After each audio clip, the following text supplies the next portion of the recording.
নমস্কাৰ ছাৰ বাইদেউসকল। অহা ২৭ নৱেম্বৰত অসমৰ চৰকাৰী কৰ্মচাৰী সমাজে পালন কৰিব কৰ্মবিৰতি।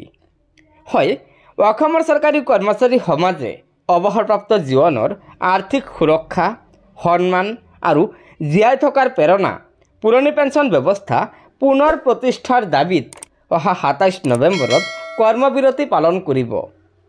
এক বিজ্ঞপ্তিযোগে এই কথা প্ৰকাশ কৰিছে সদৌ অসম চৰকাৰী NPS কৰ্মচাৰী সংস্থাৰ সভাপতি আৰু সম্পাদক প্ৰধান অচ্যুতানন্দ হাজৰিকা আৰু অপূৰ্ব শৰ্মা ডাঙৰীয়াই।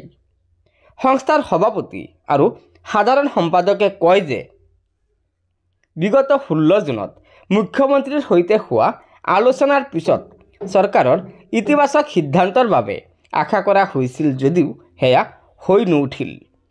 অসম চৰকাৰৰ কেবিনেটে কেন্দ্ৰীয় চৰকাৰৰ আৰ্হিৰ কোনো পৰিৱৰ্তন নকৰাকৈ UPS আঁচনি ৰাজ্যত বলবৎ কৰিবৰ বাবে সিদ্ধান্ত লোৱাটো অসমৰ কৰ্মচাৰী সমাজৰ বাবে অত্যন্ত দুৰ্ভাগ্যজনক।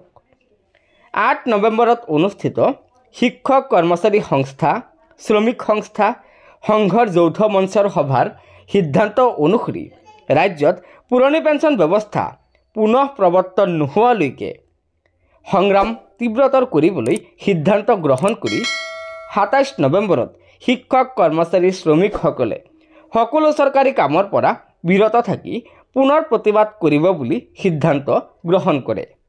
সংস্থাই লগতে আৰু জনাইছে যে এই গুৰুত্বপূৰ্ণ সংগ্ৰামত অসমৰ শতাধিক শিক্ষক কৰ্মচাৰী সংস্থা সংঘই পূৰ্ণ সহযোগ কৰিছে যদিও অসামৰিক সেৱা, আৰক্ষী সেৱা, অভিযান্ত্ৰিক সেৱা আদি বিষয়া সংস্থাৰ সক্ৰিয়তা অতি কম যেন অনুভৱ হৈছে। ২৭ নৱেম্বৰৰ কৰ্মবিৰতিত সকলো বিষয়া, শিক্ষক কৰ্মচাৰী, আৰক্ষী সংস্থা সংঘৰ পূৰ্ণ সহযোগিতা অনুৰোধ জনোৱা হৈছে। তেওঁলোকৰ পূৰ্ণ সহযোগিতাই কৰ্মচাৰী সমাজক সুৰক্ষিত কৰাৰ এই যাত্ৰাক অধিক ত্বৰান্বিত কৰিব। গতিকে ছাৰ বাইদেউসকল, আপোনালোকে নিশ্চয় জানিব পাৰিলে যে অসমৰ চৰকাৰী কৰ্মচাৰী সমাজে অসমত হুবহু পুৰণি পেঞ্চন পুনঃ প্ৰৱৰ্তনৰ দাবীত অহা ২৭ নৱেম্বৰত কৰ্মবিৰতি পালন কৰিব আৰু এই কৰ্মবিৰতিত সকলো কৰ্মচাৰীকে সহযোগ কৰাৰ বাবে সদৌ অসম চৰকাৰী NPS কৰ্মচাৰী সংস্থাই আহ্বান জনাইছে। গতিকে ছাৰ বাইদেউসকল, এয়া নিশ্চয় ৰাজ্যিক কৰ্মচাৰীসকলৰ বাবে এটা অত্যন্ত গুৰুত্বপূৰ্ণ খবৰ।